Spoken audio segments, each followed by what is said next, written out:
नमस्कार दर्शक बंधु 12 अक्टोबर 1972 साउथ अमेरिकार यूरुग्वे देशर एक छोट उड़ाजाहाज चिली देशर राजधानी सांटियागो अभिमुखे उड़ान आरंभ करे। आउ एठारे किछि रग्बी प्लेयरଙ୍କ सहित तांकर किछि सांगसाथी एवं किछि तांकर संपर्कीयଙ୍କୁ मिसी टोटाल 45 जन यात्री यात्रा करती। एही यात्रा बेसी किछि लंबा समयर नथिला। यूरुग्वे ठारू सांटियागो मात्र 3 घंटार यात्रा होइथांता, किंतु रास्ता मझिरे आसी थाए विशाल एंडीज पर्वतमाला। साउथ अमेरिकार अवस्थित एंडीज पर्वतमाला दुनियार सबुठारु लंबा पर्वतमाला और हिमालय पर उच्चतार मध्य एही पर्वतमाला सबुठारु अधिक। एही बृहत और सुंदर पर्वतमाला आम कहानी रे एही विमान यात्रींको पई एक भयानक समस्या भाव छिड़ा हो जाए। 12 अक्टोबर दिन एही पहाड़ रे भीषण झड़ आसिबा कारणरू विमान आगु जीवा पई पाग अनुकूल हुए नाही। एहा देखि पायलट निष्पत्ति नियंती कि रास्ता रे आज रही जिबा एवं आगामी दिन पुणी थरे उड़ान करने चेष्टा करिबा। आर्जेंटीनार मेंडोजा सहर में प्लेन को राति रे रहिबा पई लैंडिंग कर दिया जाए। आगामी दिन 13 अक्टोबर 1972 दिन 2:18 रे एही विमान पुणी थरे उड़ान आरंभ करे सांटियागो अभिमुखे। पायलट देखिले कि परिवेश अनुकूल अछि आउ आगामी 1 घंटा पर्यंत विमान यात्रा बहुत सुखप्रद हेबो। समय 3:21। पायलट धीरे धीरे अवतरण करने पई चेष्टा कले।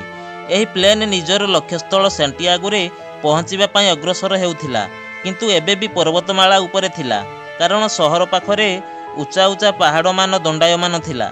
ठीक एतिकी बेले प्लेन अवतरण करने समय रे हठात प्लेन बहुत जोर रे एपट सेपट हलिबाकु लागे। एही समय रे हठात प्लेन आखपाखरे भीषण बादल माड़ी आसे।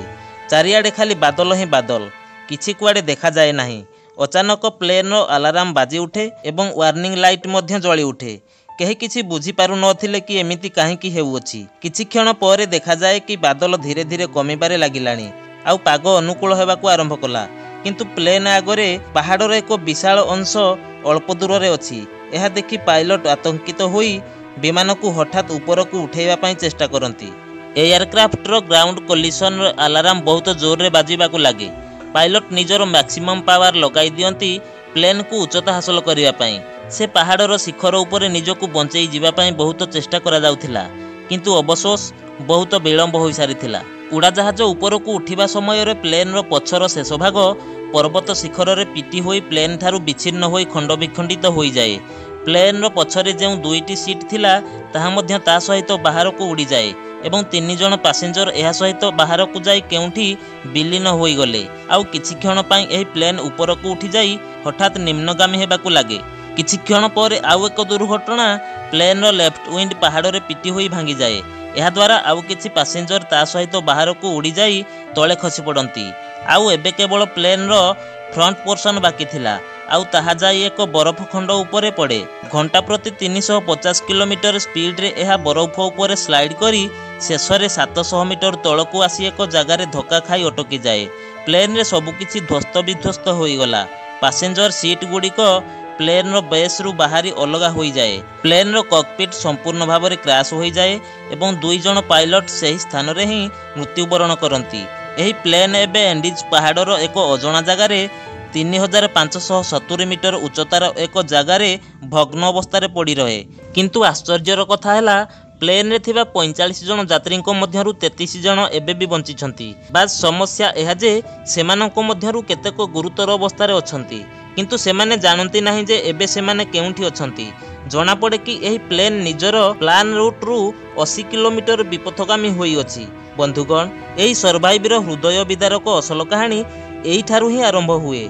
एते बड़ दुर्घटना रु बंचिथिबा से लोक माने जानि नथिले कि तांको सहित आगुकु कोन हेबो ना आपण मध्य कल्पना करि पारुथिबे आगुकु कोन हेबाकु जाउ अछि। तेणु आगुकु जानिबा पई वीडियो को शेष पर्यंत देखंतु। तेबे चालंतु जानिबा यूरुग्वान एयरफोर्स फ्लाइट नंबर 571 रो हृदय विदारक सही घटना विषय रे। एही दुर्घटना रे शिकार होइथिबा पैसेंजरଙ୍କ मध्यरे 2 जन एमिति थिले जेउ माने एते अधिक आहत होई नथिले। से हेले 19 वर्षीय रोबर्टो कानेसा एवं 20 वर्षीय गुस्टावो जर्बिनो। एही 2 जन मेडिकल छात्र मध्य थिले।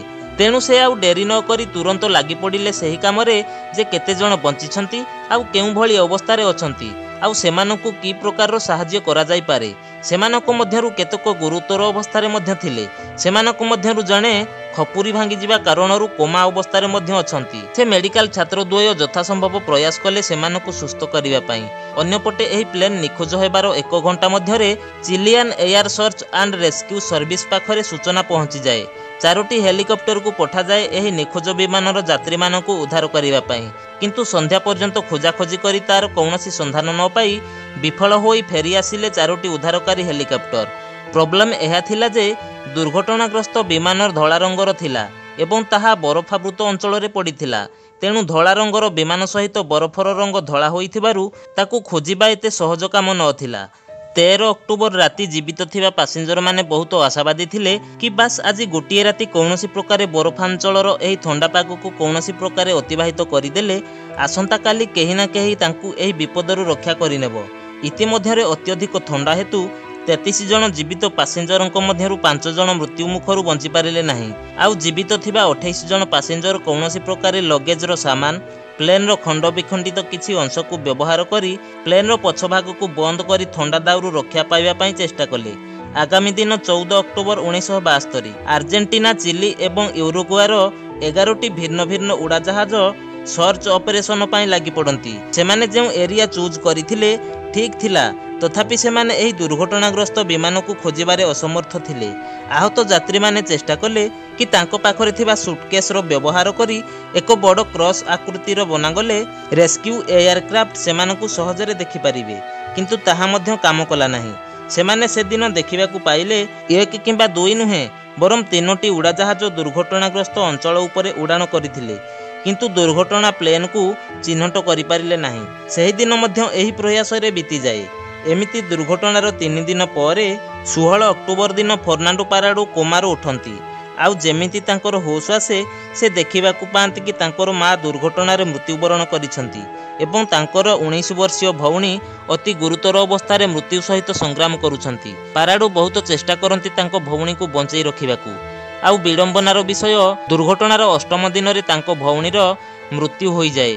ସେମାନଙ୍କ ପାଖରେ ଅଧିକାଂଶ ପାସେଞ୍ଜର ଏମିତି ଥିଲେ ଯେଉଁମାନେ ସମୁଦ୍ରକୂଳ ଅଞ୍ଚଳରେ ରହୁଥିଲେ। ଏହା ପୂର୍ବରୁ ସେମାନେ କେବେ ବରଫ ଦେଖିନଥିଲେ।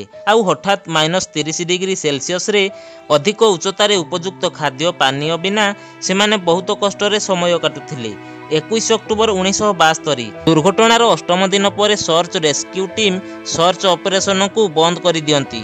ସେମାନଙ୍କୁ ଲାଗେ କି ଦୁର୍ଘଟଣାର 8 ଦିନ ପରେ ମଧ୍ୟ କୌଣସି ଯାତ୍ରୀ କିମ୍ବା ବିମାନର ସନ୍ଧାନ ମିଳିଲା ନାହିଁ, ଆଉ ଏତେ ଦିନ ପର୍ଯ୍ୟନ୍ତ ମଧ୍ୟ କୌଣସି ଯାତ୍ରୀ ଜୀବିତ ମଧ୍ୟ ନଥିବେ। ତେଣୁ ସର୍ଚ୍ଚ ଅପରେସନରେ କିଛି ଲାଭ ମିଳିବ ନାହିଁ। ସେଥିପାଇଁ 142 ଘଣ୍ଟାର ସର୍ଚ୍ଚ ଅପରେସନ ପରେ ଅଫିସିଆଲ ଭାବରେ ଏହାକୁ ବନ୍ଦ କରିଦିଆଯାଏ। ଇତିମଧ୍ୟରେ ଦୁର୍ଘଟଣାର ଜୀବିତ ଯାତ୍ରୀମାନଙ୍କୁ ଏକ ଟ୍ରାଞ୍ଜିଷ୍ଟର ରେଡ଼ିଓ ମିଳେ ଉଡ଼ାଜାହାଜର ସିଟ୍ ମଧ୍ୟରୁ। ସେମାନଙ୍କ ମଧ୍ୟରୁ ଜଣେ rugby player Roy Hurley electronics ଉପରେ ତାଙ୍କର ବହୁତ ଆଗ୍ରହ ଥିଲା, ତେଣୁ ସେ ଏହି ରେଡ଼ିଓକୁ ଅନ୍ କରିବା ପାଇଁ ପ୍ରୟାସ କରନ୍ତି। ଅନେକ ସମୟର ଚେଷ୍ଟା ପରେ ରେଡ଼ିଓ ଅନ୍ ହୁଏ ଏବଂ ସେଥିରୁ ସୂଚନା ମିଳେ। ଦୁର୍ଘଟଣାର 11 ଦିନରେ ସେମାନେ ଜାଣିବାକୁ ପାଆନ୍ତି ଏହି ସର୍ଚ୍ଚ ଅପରେସନ ବନ୍ଦ ହୋଇସାରିଲାଣି। ସେହି ରେଡ଼ିଓରେ କେବଳ ୱାନ୍ ୱେ କମ୍ୟୁନିକେସନ ସିଷ୍ଟମ ଥିଲା, ମାନେ ବାହାରର ସୂଚନା ଜାଣିହେବ କିନ୍ତୁ ନିଜର ସୂଚନା ବାହାରକୁ ପଠାଯାଇପାରିବ ନାହିଁ। ଏହା ଶୁଣି ଆହତ ଲୋକମାନେ ନିରାଶ ହୋଇଯାଆନ୍ତି, ଆଉ କିଛି ଲୋକ କାନ୍ଦିବାରେ ମଧ୍ୟ ଲାଗନ୍ତି। ସେମାନଙ୍କ ମଧ୍ୟରେ ଫର୍ଣ୍ଣାଣ୍ଡୋ ପାରାଡୋ ଜଣେ ମାତ୍ର ଏମିତି ଲୋକ ଯିଏ ବେଶୀ କିଛି ପ୍ରତିକ୍ରିୟା ନ କରି ସାହସର ସହିତ ଅନ୍ୟ କିଛି ଉପାୟ ଚିନ୍ତା କରୁଥିଲେ। ସେତେବେଳକୁ ସେମାନଙ୍କ ପାଖରେ ଥିବା କିଛି ଖାଦ୍ୟ ପଦାର୍ଥ ମଧ୍ୟ ଶେଷ ହୋଇସାରିଥିଲା। ଦେଖିବାକୁ ଗଲେ ସେମାନଙ୍କ ପାଖରେ ଆରମ୍ଭରୁ ମଧ୍ୟ କିଛି ଖାଦ୍ୟ ପଦାର୍ଥ ନଥିଲା। 3800 ମିଟର ଉଚ୍ଚତାରେ କୌଣସି ବୃକ୍ଷଲତା ବା କୌଣସି ଜୀବଜନ୍ତୁ ମଧ୍ୟ ନଥିଲେ ତାଙ୍କୁ ମାରି ଖାଇବା ପାଇଁ। ଏପରି ପରିସ୍ଥିତିରେ ଯେବେ ଭୋକରେ ମରିବା ଛଡ଼ା ଆଉ କିଛି ଉପାୟ ନଥିଲା ସେମାନଙ୍କ ପାଖରେ, ତ ସେମାନେ ଏମିତି କିଛି କଲେ ଯାହା ଶୁଣିଲେ ଆପଣଙ୍କର ମଧ୍ୟ ହୋସ ଉଡ଼ିଯିବ। ସେମାନେ ଡିସାଇଡ୍ କଲେ କି ବଞ୍ଚି ରହିବା ପାଇଁ ନିଜର ସାଙ୍ଗସାଥୀ ଓ ପରିବାର ସଦସ୍ୟଙ୍କର ମୃତ ଶରୀରକୁ ଖାଇବା ବ୍ୟତୀତ ଆଉ କିଛି ରାସ୍ତା ନାହିଁ। ଏପରି ନିଷ୍ପତ୍ତି ନେବା ଏତେ ସହଜ ନଥିଲା, କାହିଁକି ନା ମୃତକମାନେ ସେମାନଙ୍କର ଭାଇ ବନ୍ଧୁ ଓ ସମ୍ପର୍କୀୟ ହିଁ ଥିଲେ। ଏହି ଆଇଡ଼ିଆ ପ୍ରଥମେ କନେସାଙ୍କୁ ଆସିଥିଲା, ତ ସେଥିପାଇଁ ସେ ହିଁ ପ୍ରଥମେ ଟ୍ରାଏ କଲେ ଏହା କରିବା ପାଇଁ। କିଛି ଲୋକ ଖାଇବା ପାଇଁ ତ ଚେଷ୍ଟା କଲେ, କିନ୍ତୁ ତାହା ତାଙ୍କ ଦ୍ୱାରା ବିଲକୁଲ ହେଲା ନାହିଁ। ସେମାନେ ସେହି ସମୟରେ ମନା କରିଦେଲେ ସତ, କିନ୍ତୁ ଆଉ 2 ଦିନ ବିତିବା ପରେ ଯେତେବେଳେ ଦେଖିଲେ କି ଏହା ବ୍ୟତୀତ ଆଉ କିଛି ଉପାୟ ନାହିଁ, ଶେଷରେ ସେମାନେ ମଧ୍ୟ ବାଧ୍ୟ ହୋଇ ମଣିଷ ମାଂସକୁ ନିଜର ଖାଦ୍ୟ ଭାବରେ ଗ୍ରହଣ କଲେ। 29 ଅକ୍ଟୋବର ଦୁର୍ଘଟଣାର 16 ଦିନ ପରେ ସେମାନଙ୍କ ପାଇଁ ଏ ଖାଦ୍ୟ ମଧ୍ୟ ସମାପ୍ତ ହେବାକୁ ଲାଗିଲା। सेमानंको पाखरे आउ कौनसी विकल्प नथिला। केही किछि चिंता करि पारु नथिले कि आगकु कोन करा जिवो। परिस्थिति एठारु आउ किछि बदलिबो नाही। किंतु सही दिन राति रे एक विशाल बरफखंड उपरु खसी आसी भग्न अवस्था थिबा प्लेन को संपूर्ण भाव में ढांकी दिए। एहा द्वारा 8 जन लोक श्वासरुद्ध होई मृत्युवरण करती। आउ बाकी जीवित थिबा 19 जन फांका थिबा एक छोटिया जगार बरफ तले चापी होई आगामी 3 दिन पर्यंत सही स्थान रे फसी रहंती। 3 दिन पर सेमाने कौनसी प्रकार सेठारु बाहरिबारे सक्षम हुवंती। बाहर को आसीबा परे सेमाने निश्चित होई जांती कि सेमानंकु आउ केही उद्धार करिबा पई आसीबे नाही। निजकु ही किछि करिबाकु पड़िबो। एही दुर्घटना स्थल रे बसी रही साहाय्य अपेक्षा रे रहिले किछि लाभ मिलिबो नाही। कनेसा, पाराडो और भिजिंटिन समस्तक मध्यरे किछि मात्रा रे स्ट्रांग थिले। तो समस्ते मिसी डिसाइड कले कि एही 3 जन को किछि अधिक खाद्य आउ किछि गरम कपड़ा दिया जाऊ। आउ सेमाने प्रयास करिवे बाहर को जाई किछि साहाय्यर बाट खोजिबा पई। सेमानक पई प्रथम काम थिला कि लोकेशन रो अनुमान करिबा। दुर्घटना घटिबा पूर्वरु को पायलट एक स्टेटमेंट देइथिले कि तांकर उड़ाजाहाज कुरिको शहर को अतिक्रम करि सारिलानी। सही स्टेटमेंट आधार रे सेमाने अनुमान कले कि जदि आमे पश्चिम दिग को किछि किलोमीटर जिबा तो आमे निश्चित चिली देशर किछि जनबसती अंचल रे पहुंची परिबा। किंतु एही अनुमान तांकर बहुत बड़ भूल प्रमाणित हैला। को पायलट असल रे निजे भी जानि नथिले कि प्लेन को से केउ दिग को नेउछंती। देखिबाकू गले एही दुर्घटना स्थान 89 किलोमीटर पूर्व भागरे थिला, एंडीज पर्वतमालार मध्य भागरे। एहा परे सेमाने दुर्घटनार 33 दिन परे 15 नवेम्बर को पुणी थरे बाहरी पड़ती एही 3 जन साहाय्य खोजिबा आशारे। पूर्व दिग आड़ को किछि घंटा चलिबा परे दुर्घटनाग्रस्त सही प्लेन रो प्रथमे पहाड़ रे पिटी होई भांगिथिबा पछर सही भाग पड़िथिबार मिले। सेथि मध्यरु सेमानकु किछि सुटकेस मिले, किछि खाद्य पदार्थ, किछि कपड़ा आउ किछि मेडिसिन मध्य मिले। आउ एहा सहित सेमानकु मिले एयरक्राफ्ट रो 2 वे रेडियो सिस्टम। एहा एमिति एक रेडियो जहा द्वारा इनकमिंग कम्युनिकेशन सहित बाहर को मध्य मेसेज पठा जाई पारे। सेमाने डिसाइड करंती कि एही ठारे ही आज राति बितेइबा। परदिन सकाळे सेमाने आउ किछि बाटो आगो को जाई कथावार्ता करिबा परे सेमानकु लागे एही जेउ एयरक्राफ्ट रो रेडियो को कौनसी प्रकार चालू करी बाहर को एथिरु SOS कॉल पठेइबार प्रयास करा जाई पारे। एही प्रयास रे किछि दिन बीती जिबा परे मध्य एयरक्राफ्ट रो सही रेडियो को चालू करिबारे सेमाने समर्थ हुवंती नाही। समस्त प्रकार रो असफलता परे सेमाने हृदबोध करंती जे एही समस्या रु बंचिबा पई सेमानकु पादरे चाली चाली कौनसी प्रकार जनबसती अंचल को जीवाकू पड़िबो। एहा व्यतीत आउ किछि उपाय नाही। 11 डिसेम्बर दुर्घटनार 59 दिन परे पुणी एक झड़ आसे। आउ सेथिरे 3 जन आहत यात्री मृत्युवरण करती। आउ जीवित रहंती मात्र 16 जन। पश्चिम दिगरे थिबा पहाड़ को चढ़िबा पई सेमानकु राति रे सोइबा पई किछि तरीका आवश्यक। -30 डिग्री सेल्सियस ठंडारे किपरि सर्वाइव कराजिबो राति को। सेमानक मध्यरु जणे 18 वर्षीय युवक किछि कपड़ा को एकत्रित करी एक स्लीपिंग बैग प्रस्तुत कले एवं तारि मध्यरे एकत्रित आश्रय नेले। आगामी दिन 12 डिसेम्बर माने 2 मास पूर्ण हो जाए सही दिन को जो दिन यह दुर्घटना घटीथिला। सही 3 जन साहसिक व्यक्ति पाराडो, कनेसा और भिजिंटिन बाहरी पड़ती कौनसी माउंटेन रिंग बिना बरफ पहाड़ रे चढ़िबा पई। सेमानकु लागे कि पाखापाखि 2-3 दिन मध्यरे सेमाने कौनसी साहाय्य पाई जिवे। तेणु सेमाने केवल 3 दिनर खाद्य सांगरे नहीं जाइथिले। धीरे धीरे सेमाने 3 जन पादरे पाद मिसई आगकु बढ़ंती। 2 दिन गला, 3 दिन गला, आउ चतुर्थ दिन सेमाने हृदबोध करती जे तांकर अनुमान केते भूल थिला। आगकु सेमाने देखंती जे एही रास्ता तो शेष हेउ नाही। खाद्य सरी आसीबा देखी भिजिंटिन डिसाइड करंती कि से दुर्घटना स्थान को फेरी जिवे आउ बाकी 2 जन आगकु जिवे जहाँकि खाद्यर कम आवश्यक हेबो। 15 डिसेम्बर रे भिजिंटिन फेरी आसंती सही दुर्घटना स्थान को आउ बाकी 2 जन आगकु बढ़ंती। 3 घंटार अक्लांत परिश्रम परे सेमाने पहाड़र शीर्ष रे पहुंचंती। आउ देखंती चारिआडे खाली बरफावृत अंचल, आखपाखरे आउ किछि नाही। तथापि सेमाने मनरे दृढ़ आशा जागृत करी आगकु बढ़िबारे लागंती। किछि दिनर पथप्रांत परे पाराडो, कनेसा सही जगार पहुंचंती जेउठी एक छोट नदी बहुथिबार देखा जाए। एपरि स्थिति रे नदी पर्यंत पहुंचीबा सेमानकु टिके आश्वस्ति आनी देइथिला। काहेकि ना नदीर डायरेक्शन रे चालू चालू डाउन हिल रास्ता मिलिबा सहज थिला एवं सही डायरेक्शन रे चाली चाली प्राय 9 दिन पर शेष 20 डिसेम्बर रे सेमानकु मणिशंकर उपस्थितिर आभास मिले। सेमाने एते थकी जाइथिले जे सेठारु आगकु जिबा तांको पक्षे संभव नथिला। एतिकी बेले से नदीर आरपारी रे 3 जन लोक घोड़ारे बुलुथिबार देखागला। ପାରାଡୁ ଚିଲେଇ ସେମାନଙ୍କୁ ଡାକିବା ପାଇଁ ଚେଷ୍ଟା କରନ୍ତି, କିନ୍ତୁ ନଦୀ ସ୍ରୋତ ଏତେ ପ୍ରଖର ଥିଲା ଯେ ସେମାନଙ୍କୁ ପାରାଡୁଙ୍କର ଡାକ ଶୁଭିଲା ନାହିଁ। ଅଚାନକ ସେମାନଙ୍କ ମଧ୍ୟରୁ ଜଣେ ଏ ଦୁହିଁଙ୍କୁ ଦେଖିନିଏ ଆଉ ଜବାବ ଦିଏ, ଟୁମୋରୋ ମାନେ ଆସନ୍ତାକାଲି ମୁଁ ପୁଣି ଆସିବି। ଆଉ ପରଦିନ ସେହି ଲୋକ ଘୋଡ଼ାରେ ବସି ପୁଣି ଆସେ ଏବଂ ସାଙ୍ଗରେ କିଛି ପେପର ଓ ପେନସିଲ ନେଇକି ଆସିଥାଏ।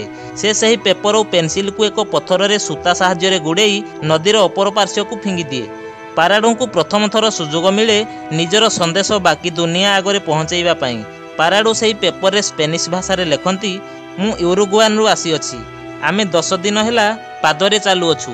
ମୋର ଆହତ ସାଙ୍ଗମାନେ ପ୍ଲେନ୍ର ଦୁର୍ଘଟଣା ସ୍ଥାନରେ ଅଛନ୍ତି। ଆମକୁ ବହୁତ ଶୀଘ୍ର ସାହାଯ୍ୟର ଆବଶ୍ୟକତା ଅଛି, କିନ୍ତୁ ଆମେ ଜାଣିନାହୁଁ କିପରି ସାହାଯ୍ୟ ମିଳିବ। ଆମ ପାଖରେ କିଛି ଖାଦ୍ୟ ନାହିଁ, ଆମ ପାଖରେ ଆଉ ଚାଲିବା ପାଇଁ ମଧ୍ୟ ସାହସ ନାହିଁ। ପ୍ଲିଜ୍ ଆମକୁ ରକ୍ଷା କର। ଅନ୍ୟପଟେ ଏହି ମେସେଜକୁ ରିସିଭ୍ କରିଥିବା ଲୋକ ଜଣେ ଚିଲି ଦେଶର ଚାଷୀ ଥିଲା। ସେ ଏହି ମେସେଜକୁ ପଢ଼େ ଆଉ ବୁଝେଇବା ପାଇଁ ଚେଷ୍ଟା କରେ କି ମୁଁ ବୁଝିଗଲି। ସେ ତାର ଅନ୍ୟ 2 ସାଙ୍ଗ ସହିତ କଥା ହେବା ପରେ ଜଣାପଡ଼େ, ହଁ କିଛି ମନେ ପଡ଼ୁଅଛି କି ପାଖାପାଖି 2 ମାସ ପୂର୍ବେ ଏକ ଖବର ମୁଁ ଶୁଣିଥିଲି କି ଏକ ପ୍ଲେନ୍ ଦୁର୍ଘଟଣା ହୋଇଅଛି। ଆଉ ଯେତେବେଳେ ତାର ଅନ୍ୟ 2 ଜଣ ସାଙ୍ଗଙ୍କୁ ରିଅଲାଇଜ୍ ହୁଏ ତ ସେମାନେ ଆଶ୍ଚର୍ଯ୍ୟ ହୋଇଯାଆନ୍ତି। ସେମାନେ ବିଶ୍ୱାସ କରିପାରନ୍ତି ନାହିଁ ଯେ 2 ମାସ ପୂର୍ବେ ହୋଇଥିବା ବିମାନ ଦୁର୍ଘଟଣାରେ ଏବେ ବି କେହି ଜୀବିତ ଅଛି। ସେମାନେ ତାଙ୍କ ପାଖରେ ଥିବା କିଛି ବ୍ରେଡ୍କୁ ନଦୀ ଆରପାରିକୁ ଫିଙ୍ଗି ଦିଅନ୍ତି ଆଉ ପ୍ରାୟ 10 ଘଣ୍ଟା ପର୍ଯ୍ୟନ୍ତ ନିଜ ଘୋଡ଼ାରେ ଦୌଡ଼ନ୍ତି ପଶ୍ଚିମ ଦିଗ ଆଡ଼କୁ।